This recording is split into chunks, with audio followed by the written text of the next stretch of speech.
Hello, नमस्कार मित्रांनो. आपण आज सायन्स 2 या विषयाचं वेटेज बघणार आहे. प्रत्येक धड्याला किती किती मार्क आहेत, कोणता धडा खूप इम्पॉर्टंट आहे आणि कोणता कमी इम्पॉर्टंट आहे, कोणाला जास्त आपल्याला इम्पॉर्टन्स द्यायचं आहे आणि कोणाला कमी, ते बघायचं आहे आपल्याला. आता याच्यामध्ये पहिला धडा आहे. पहिला धडा हेरिडिटी आणि इव्हॉल्युशन, 3 मार्काला येईल. ऑप्शनसोबत 5 मार्काला येणार आहे. नंतर दुसरा धडा आहे life process living organisms part 1, life process living organism part 2. 2 धडे, टोटल 9 मार्क, ऑप्शनसहित 13 मार्काला. म्हणजे हे 2 धडे इम्पॉर्टंट आहेत, दुसरा तिसरा. नंतर चौथा पाचवा, याच्यामध्ये environmental management towards green energy, 5 4 9 मार्काला धडे आणि 13 मार्काला टोटल विथ ऑप्शन.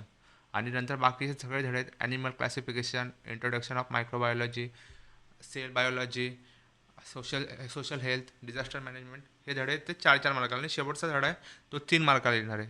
तर याच्यामध्ये विथ ऑप्शन 60 मार्काचा पेपर आहे आणि विदाऊट ऑप्शन 40 मार्काचा आपला पेपर होणार आहे.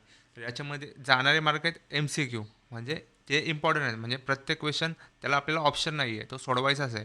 तर याच्यामध्ये खूप इम्पॉर्टंट आहेत एम सी क्यू जे फिलिंग दरम्यान ज्याने कोणी अपेक्षित घेतला असेल नवनीतचा, तर त्याच्यामध्ये प्रत्येक धड्याच्या ज्या ज्या फिल इन द ब्लँक्स आहेत, ऑड मॅन आउट आहेत, ट्रू फॉल्स आहेत, मॅच द फॉलोइंग आहेत, हे छोटे छोटे एक एक मार्काचे क्वेश्चन आहेत. ते तुम्ही रिपीट करत जा. एकदम सिम्पल विषय आहे हा.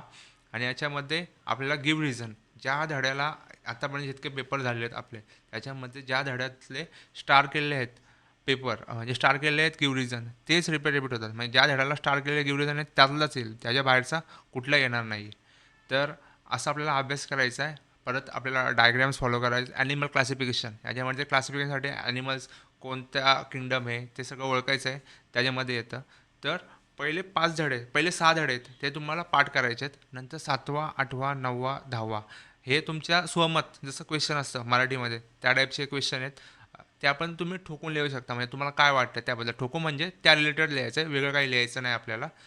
तर असा हा 60 मार्काचा सिलेबस आहे विथ ऑप्शन सांगितला आहे मी तुम्हाला. आणि 40 मार्काला आपल्या पेपरमध्ये येणार आहे.